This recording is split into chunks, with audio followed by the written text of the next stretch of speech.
Mais do que tradição, o gaúcho representa trabalho, força e dedicação ao campo. Em 20 de setembro, celebramos o Dia do Gaúcho, data marcada pela memória da Revolução Farroupilha. Você vai entender um pouquinho o que é ser gaúcho, porque o agro do Brasil é o que é, graças a esse povo aí que vem lá do sul do Brasil. Assista agora a Força do Agro com Joyce Mafezoli. Pompeu de Matos, deputado federal pelo PDT Rio Grande do Sul. Um prazer recebê-lo, deputado. Prazer, Joyce. Uma alegria muito grande estar contigo e com tantos internautas acompanhando ao lado do Jesse, mas que bênção para mim. Atravessei o Rio Grande, cruzei o Brasil para estar aqui e fazer esse bate-papo para que a gente rememore um pouco, para resgatar um tanto a história do gaúcho, do agro, dessas coisas importantes para nunca esquecer quem somos, de onde viemos, por onde passamos, com quem estivemos, onde estamos e para onde é que vamos. Exatamente, deputado. Muito obrigada aí pela gentileza, né, de vir de Gratidão. tão longe para contar um pouquinho da história aqui do gaúcho ao lado de outro gaúcho aqui, o João Sidney Jesse, empresário. Também é um prazer recebê-lo novamente. Já esteve aqui contando histórias em outro programa, junto com o Cacique. Hoje está ao lado do deputado aqui. Para mim é uma honra, primeiro, rever essa grande amiga e do lado deste conterrâneo. Somos de Santo Augusto. Quem vê no mapa é Santo Augusto, mas nós fala Santo Augusto. Santo Augusto. Nosso querido Santo Augusto. De gaúcho para gaúcho, de gaúcho para o Brasil, nós vamos entender hoje um pouco a origem desse termo, o que é o gaúcho. Tem o dia 20 de setembro, né? Comemora-se essa data tão especial, mas no Rio Grande do Sul é o mês todo de festa, né? Pompeu, e a ligação entre a revolução e o espírito de resistência, trabalho, que marca até hoje a cultura gaúcha? Gostaria que você falasse, porque o gaúcho ele é totalmente ligado ao campo, ao agro, à terra. Veja bem, o Rio Grande do Sul é o único estado cuja população escolheu ser brasileira. Porque nós lá vivenciamos muito a realidade com os castelhanos. Ao ponto que na região missioneira de onde eu e o Jesse viemos, ao seu tempo era Argentina, era Espanha, não era nem português. 200 anos. Por tantos anos. E depois os tratados de Tordesilhas, de Madrid, enfim, foram desenhando o cenário. E o Rio Grande se tornou, que era um pedaço espanhol, se tornou efetivamente português, naturalmente brasileiro, e nós fomos moldando a nossa estampa. Tanto que para o Uruguai se emancipar, teve a primeira batalha, a grande batalha, a Batalha do Passo do Rosário, onde o Brasil brigou com o Uruguai e os argentinos, e nesta batalha quem representou o Brasil foram os gaúchos. Brigaram de um lado e outro, morreu muita gente, e para não se matar todos, um veio para cá, outro para lá, nasceu o Uruguai em 1829. Foi a primeira batalha que os gaúchos participaram. Passados 5 anos, 1835, os gaúchos que tinham brigado em nome do Brasil contra os castelhanos, o que fizeram? A Revolução Farroupilha. Brigaram com os brasileiros em função da economia, do charque, de uma série de questões. E ficaram 10 anos peleando. E aí foi moldando uma identidade do gaúcho lutador, bravo, guerreiro, dono do seu próprio chão, com a sua identidade. Feito isso, o que aconteceu? Passado a Revolução Farroupilha, os 10 anos de guerra, veio a guerra contra Uribe Rosa, contra a Argentina. Estavam lá os gaúchos. Veio a Guerra do Paraguai, praticamente quase toda em solo brasileiro no Rio Grande do Sul. As maiores batalhas aconteceram lá, os gaúchos peleando. Depois veio 93, outra peleia, a revolta de 93. Depois veio 1923. Os gaúchos não tinham com quem brigar, brigaram com eles mesmos.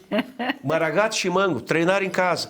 Depois veio a Coluna Prestes, saiu do Rio Grande. Depois 30, o Getúlio assumiu a presidência, 32, uma outra revolta. Ou seja, os gaúchos foram moldando sua estampa com muitas lutas. Chegou a guerra, a Grande Guerra, 1945, o Brasil precisou de voluntários. Quem é que se apresentou? A maior parte dos gaúchos. O Brizola saiu à legalidade em 61, o Brizola chamou o povo Aí as pessoas dizem assim, tá bem, o Brizola tá chamando, o que que é? Olha, bem o que que é eu não sei, mas diz que é uma peleia. Então é para lá que eu vou. Então o gaúcho gosta de uma peleia. Foi se moldando e aí foi se identificando. Hoje são momentos de paz. O gaúcho é muito trabalhador, muito destemido, muito determinado, muito corajoso. E aí foi na luta, na labuta, foi se forjando. Tanto que a agricultura, que é a atividade primária, ela, pelas mãos do gaúcho, pela miscigenação, o português, o espanhol, o alemão, o polonês, o italiano. Então, foi se forjando. E os gaúchos marcaram a sua identidade, ao ponto que depois nós fomos exportando os gaúchos para o Brasil lá fora. O oeste de Santa Catarina, o Paraná, Mato Grosso do Sul, Mato Grosso, enfim, subiu para a Bahia, foi para o norte, tem gaúchos em todos. Pará, né, Jesse? Como não ter no Pará, né? Na Bahia, né? Que eu diga Barreiras. Então, os gaúchos estão em todos os lugares. Por isso que falamos que somos todos irmãos, né? Aí, Argentina, Uruguai já pertenceu ao Brasil e todo esse legado, disciplina de trabalho, né? Se reflete nas grandes cadeias do agro brasileiro. Pompeu colocou aqui, eu acho que, não sei se existiria Mato Grosso do Sul, aquelas cidades, se não fossem os gaúchos. Você mesmo foi para o Pará e você fundou 3 cidades. O português que nos colonizou são os açorianos. Por formação, são de mar, de beira de mar. Então, eles foram em Belém, São Luís. A muito custo subiram aqui, fundar São Paulo, e pararam aqui. Os filhos deles, os mestiços, que depois viraram os bandeirantes. Muito bem. E parava em Cananéia. Aí veio o Tratado das Tordesilhas, que ia até a ilha do Desterro, que é Florianópolis. Muito bem, só que os padres da Companhia de Santo Inácio de Loyola, inerente aos portugueses e espanhóis, entraram pelo Rio da Prata e subiram. Fundaram São Borja, Assunção. É isso, né, Pompeu? Isso.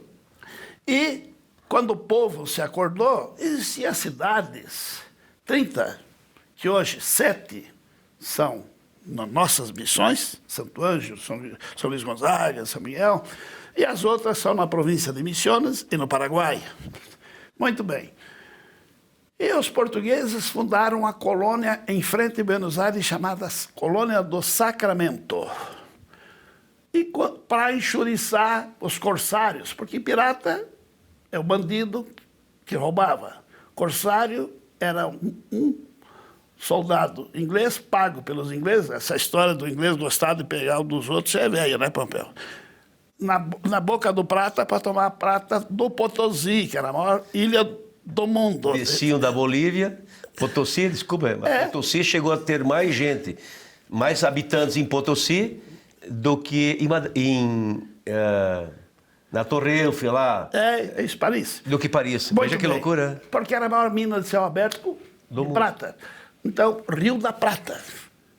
Aí, os padres espanhóis que colonizaram criaram as mulas e descobriram o caminho pelas montanhas para ir até Cartagena em comboio para a Espanha.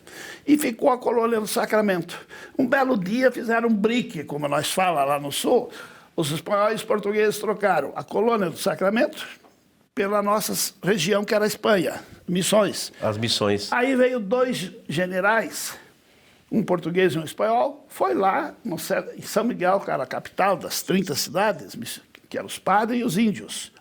Eles tocavam música. Foi aonde Karl Marx se inspirou para fazer o Capital, porque as cidades não conheciam o dinheiro, não tinha moeda, era escambo. Uma aldeia fazia o gado, a outra a erva. Então, ele pegou e disseram, olha, vocês agora, isso aqui não é mais de Espanha. Isso aqui agora é de Portugal, nós trocamos pelo Sacramento, vocês têm que ir para a banda oriental. Aí Sepete Araju falou, essa terra não era nem de Espanha, nem de Portugal. Essa terra... Tem dono. Que é o E lema... aqui ninguém põe a mão, esse é o lema.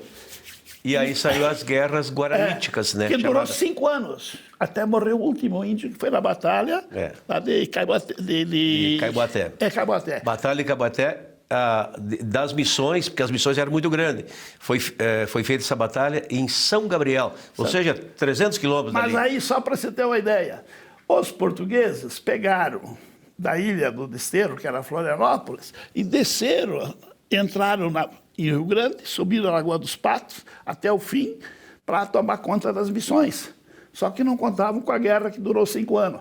Então ficou os portugueses dançando dia e noite fado e nasceu Porto Alegre, né? Por isso. E aí os casais portugueses. Os casais portugueses formaram Porto Alegre. Porque... A história do Rio Grande hoje é assim. A história do Rio Grande é fantástica, mas nós, da onde nós viemos, da parte missioneira, o Rio Grande tem uma situação, assim, uma realidade diferente. Nós somos brasileiros, não sem antes ser gaúcho, como eu digo em poesia. Mas no Rio Grande, tu é gaúcho, mas não sem antes ser do Alegrete, não antes ser missioneiro, não antes ser de São Borja, do Santo Augusto. De Santo Augusto. Ou seja, cada um tem orgulho de ser Rio Grande e dentro deste orgulho de ser gaúcho do Rio Grande, tu tem um orgulho em particular de amar a tua cidade, de amar a tua região, ou seja, o teu pago. Isso nos apegou muito à terra.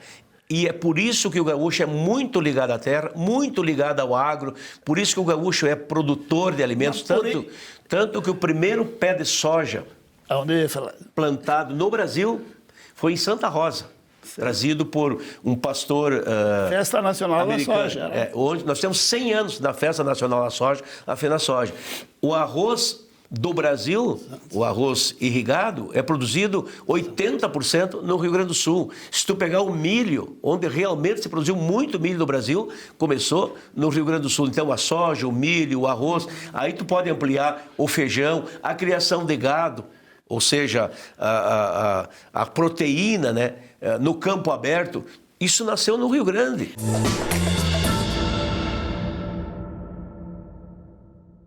Democracia é poder escolher, mas escolher sem ter acesso a informações claras e honestas é escolher de verdade? Para que o Brasil seja um país mais livre a partir de 2026, precisamos levar a verdade dos fatos a um número ainda maior de brasileiros. É por isso que vem aí a Oeste TV, mais uma plataforma para ajudar a espalhar informação de qualidade a cada vez mais gente. Mas para que isso se torne realidade, precisamos chegar a 120 mil assinantes. Contamos com você. Faça parte dessa história. Seja um assinante da Revista Oeste. Oeste. Independente. Essencial. O Brasil real está aqui. Para apoiar mais este projeto da Oeste, faça sua assinatura com até 20% de desconto, com pagamento em até 8 vezes sem juros. Você pode assinar pelo site revistaoeste.com/assine ou pelo 0800 580 2020. Assine agora, nossa equipe está de prontidão aguardando você. Assine já!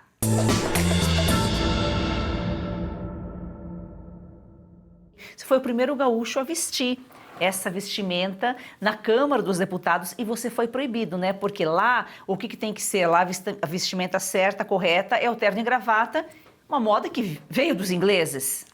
Na verdade, é um episódio que aconteceu na minha vida e que eu carrego assim como um significado da resiliência, da persistência. Eu sempre gostei da tradição gaúcha, eu gosto da poesia, enfim, me criei em CTG, Centro de Tradições Gaúchas, essa é a minha origem, minha identidade. E quando eu fui prefeito na minha cidade, nossa querida Santo Augusto, de onde somos, né, na região missioneira, emancipou da Palmeira, velha Palmeira das Missões. Velha Esparta. Eu já usava a bota bobagem, aprendi em casa. Desde os 5 anos eu digo poesia. Então fui cultuando a tradição, aquele aprendizado em casa, de família, nos CTGs. Depois prefeito, mantive essa questão cultural. Me elegi deputado estadual, estive na Assembleia por 3 mandatos e procurei sempre levar a minha indumentária no Parlamento Gaúcho. E quando me elegi deputado federal em 1998, olha que faz tempo, botei a melhor pilcha que eu tinha, a melhor indumentária que tinha e me fui para Brasília. E cheguei lá, pilchado, né, e entrei no parlamento do jeito que cheguei. Eleito, bem votado, diplomado, bem pilchado, num trancão de convidado, eu me entreverei. E na porta me barraram. Diz, olha, com essa roupa, com essas coisas, o pessoal não entendeu, né? Mas o que é esses coturno? Eu digo, não é coturno, é bota. E essas calças largas, bombacha. E esse cinturão, guaiaca. E essa gravata de 2 pontas, não, esse é o meu lenço. E fui explicando, mas não convenci. Inclusive o Nelson Marquesan, que tinha sido presidente da Câmara dos Deputados há um tempo antes, ele até tentou convencer os outros, porque era gaúcho assim como eu. Vacaria. Mas ao final, ao cabo, tive que trocar a roupa para poder assumir de deputado de terno e gravata. Mas não desisti. Persisti, insisti, teimei. Diz que teimoso é o teimoso que teima com o teimoso, né? Mas mais teimoso é o teimoso que teima com o teimoso e ganha na teimosia. Teimei, ganhei deles, de maneira respeitosa. Conseguimos mudar o entendimento na Câmara dos Deputados e passei a ir pilchado. E veja que o tempo passou, o mundo arrodeou, e o ano passado, nos últimos 2 anos, eu integrei a mesa, eu estou lá no 6º mandato como deputado federal, integrei a mesa diretora, passei a presidir as sessões da Câmara dos Deputados, pilchado. E aí um dia eu estava presidindo e eu disse, olha pessoal, meus colegas deputados, deputadas, veja bem, há 20 e tantos anos, lá naquela porta, me proibiram de entrar, me barraram o acesso por conta de que eu estava pilchado. Eu não desisti das minhas convicções, das minhas ideias, da minha tradição, da minha cultura, do meu estado, do meu povo, e venci.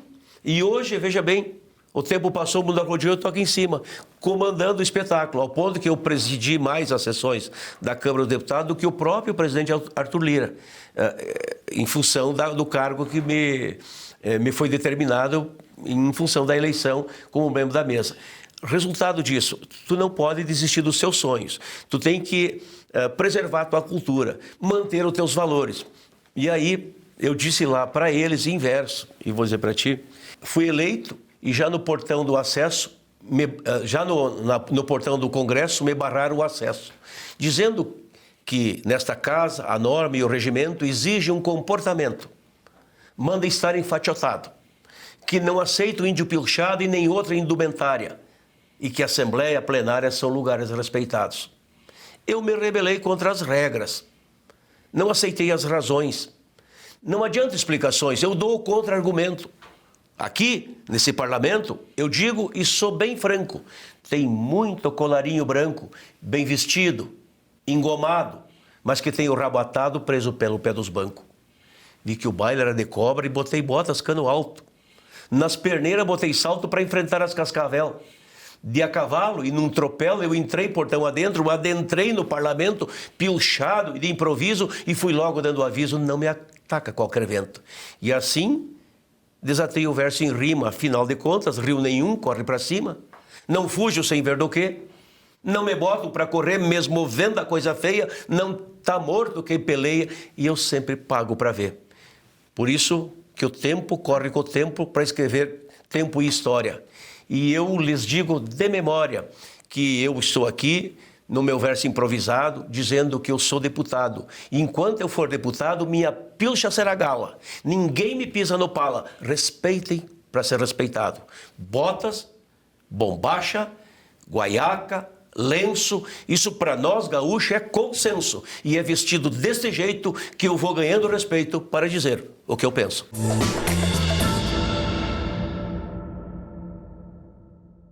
Pausa rápida aqui no programa para um alerta importante. Se você sente dores constantes nas articulações, nos joelhos, nas costas ou nas mãos, atenção! Não é normal conviver com dor todos os dias. E por mais que digam que é coisa de idade, isso não é verdade. A dor mostra que seu corpo está pedindo ajuda. E hoje você pode fazer algo para ele, não é mesmo, César? É isso aí, Cauti. Tem muita gente que já nem lembra como era viver com disposição. Acorda cansado, dorme mal, evita sair de casa porque tudo incomoda. E pensando nisso, a Vitae Gold desenvolveu o Vitae 7 em 1, que é um suplemento natural que reúne os 7 compostos mais eficazes no combate às dores e inflamações, todos com comprovação científica, Caute. É isso aí, olha só, vamos dar uma olhada aqui nessa cápsula onde tem magnésio, cúrcuma, colágeno tipo 2 e outros ativos que trabalham juntos e eles ajudam a desinflamar, a proteger as articulações e reconstruir as cartilagens. Uma fórmula pensada para quem quer mais mobilidade, mais conforto e mais qualidade de vida. E você sabe como é, né? Quando a dor começa a diminuir, o corpo responde, a disposição volta, o sono melhora, a energia aparece. Não é milagre, é ciência, é constância, é cuidado com você. Ligue agora para 0800 291 2200, vou repetir, 0800 291 2200, 100 primeiros que ligarem garante 70% de desconto, frete grátis para todo o Brasil e parcelamento em até 12 vezes sem juros, Cauti. E ainda tem um presente, ligando agora você leva um relógio inteligente de brinde, isso mesmo, um relógio com monitoramento de saúde, batimentos cardíacos, qualidade do sono e outras funções para acompanhar o seu bem-estar no seu dia a dia.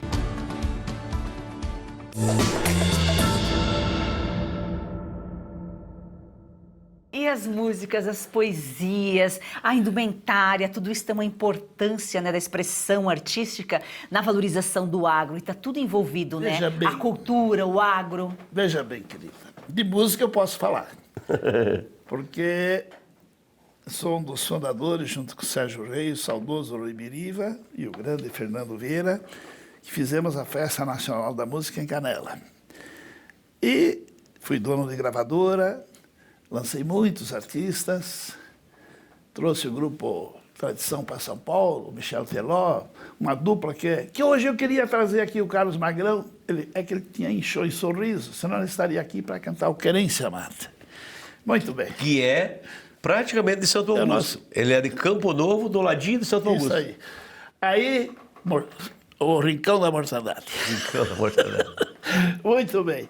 Então, eu quero falar uma coisa muito, muito importante. Por exemplo, nós estamos aqui falando sobre o gaúcho, salientando bem que não é o rio-grandense, só o rio-grande, é o gaúcho, que é o catarinense, o paranaense, e o filho desse povo que nasceu lá em Sorriso, o Lucas Urveste, que também são gaúchos. Aí, todo mundo esquece uma coisa que eu vou falar. Por que o gaúcho é tudo isso que o Pompeu falou, que eu estou falando? Porque ele tinha uma pessoa do lado chamada mulher, que era companheira. Qual é o homem que ia enfrentar tudo isso sem uma mulher do lado? O que fazia? Colocava a mudança, ele tinha uma colônia de terra, não era colônia, era colônia, 12 alqueirinhos, que seria 30 hectares. E ele teve 10 filhos, 8 filhos, não tinha televisão, tá? E como é que esse povo ia trabalhar? Ajudava o pai, trabalhava à mão, colhiam, plantavam, mas daí a pouco veio o trator, veio a máquina, um foi vendendo para o outro, e eles venderam, pegaram os trocadinhos, botaram no 1113, no FC, no F600, e uma lona, e o pai no volante, a mãe do lado, e os filhos menores na frente, e foram para aquele nortão, foram para lá, mas a mulher junto. Então, esse valente, esse gaúcho, sem a mulher não seria nada. Então, enquanto ele derrubava o cerrado, ela fazia um carreteiro. Depois que lavava os pratos, ia ajudar o marido. Então, saliente-se isso. Esse bravo, essa diáspora, esse pioneirismo, tem que se falar muito da nossa mulher gaúcha.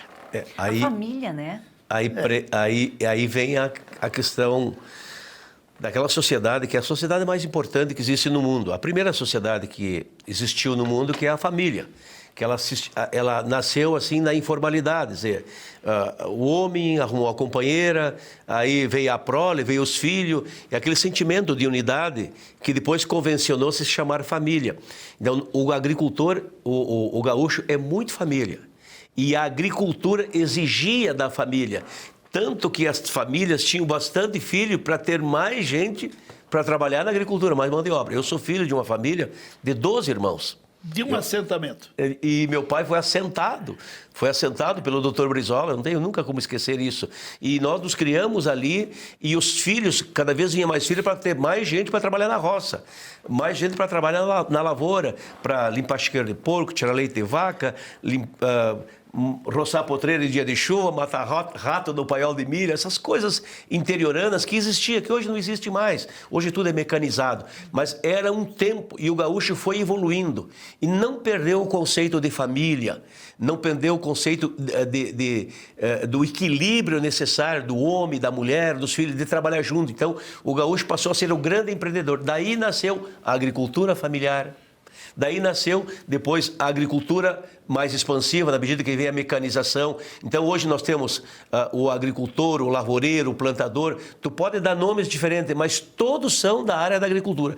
É o pequeno que empreende, cresce, melhora, amplia, produz o alimento para botar o pão na mesa, o excedente começou a vender na cidade, mais para frente vender na região, vender fora do estado, e depois começou a exportar, gerar divisa, melhorar a balança comercial, fazer a riqueza que o Brasil tem. E esse é o nosso agro, que começou pequenininho, ganhou dimensão, e todos são produtores.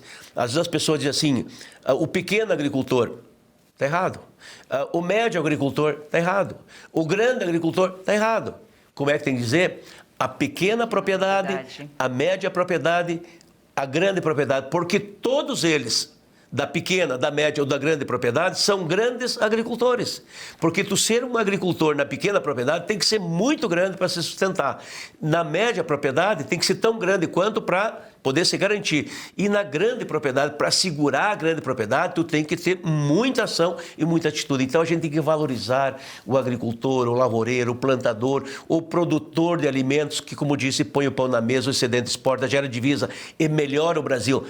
A grande economia do Brasil, quem salvou a economia do Brasil nos últimos anos, não foi o dinheiro dos bancos, não foi o dinheiro, infelizmente, não foi o dinheiro da grande indústria, que é necessário e importante, nem do petróleo. Quem salvou a economia do Brasil nesses últimos tempos é a produção primária, a produção de alimento, é a exportação dessa riqueza, ou seja, o agro tem um papel fundamental. E a gente tem que declarar, celebrar, reconhecer e apoiar. Isso é a força do agro. Pompeu vem de uma família, foi criado num assentamento. O pai teve 12 filhos, formou 3 advogados, né? Pompeu também é advogado.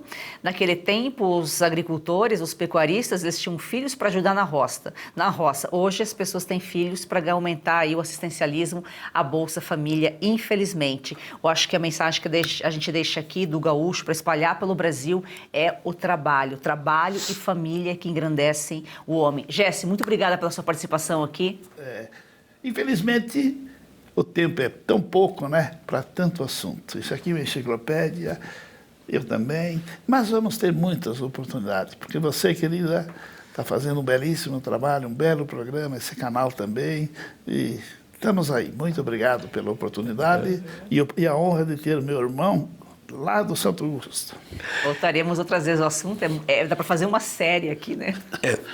Para terminar, eu gostaria de terminar quase que como comecei. O Jesse é um amigo, um irmão da minha família. Ele na minha frente, mas eu me criei admirando, respeitando ele. Nossos pais. Nossos pais, né? Então, é uma identidade. Isso forma uma amizade que transcende política partidária, que transcende credo religioso, porque hoje está muito brigado essa coisa, direita, esquerda, Lula, Bolsonaro, essas coisas, e as pessoas estão perdendo o convívio familiar, perdendo o convívio da amizade, perdendo o convívio da vizinhança. Nem um extremo. Eu cuido muito dos meus amigos, para que a política não complique a nossa relação. Eu cuido muito para não brigar com meus vizinhos por causa de política, não brigar com membros da minha família por conta da política. E aí, então, eu procuro celebrar a amizade. E então, encerro dizendo para ti que a amizade que eu tenho pelo Jesse, a amizade não tem preço. E os amigos são como ouro. Na verdade, são tesouro. São diamantes e são graça, que a gente recebe de graça. São poucos, mas verdadeiros, e são sempre os primeiros a nos emprestar o ombro e nos amparar no tombo por serem grandes parceiros. Amigo Jesse, carrega consigo no pulsar do coração a força que te ergue do chão. Com tuas mãos abençoadas, tu nunca fica na estrada, e se for por ti, até briga, mas é quem acaba as intrigas, são os braços que te abraça e não há o que não se faça com a força da mão amiga, porque o amigo é uma palavra sagrada que toca fundo na alma, que acarinha e acalma, e para a vida dá sentido, resgata elos perdidos, é porto seguro, abrigo, proteção contra o perigo, amparo, luz e escudo. Mas só terá isso tudo quem tiver o Jesse de amigo. É isso aí. Deputado, foi um prazer. Está faltando, né? Isso nos dias de hoje, essa coisa de amigo, de amizade, de família, de falar com o coração, falar o que sente. Muito obrigada pela sua participação. Gratidão, aqui. gratidão, gratidão.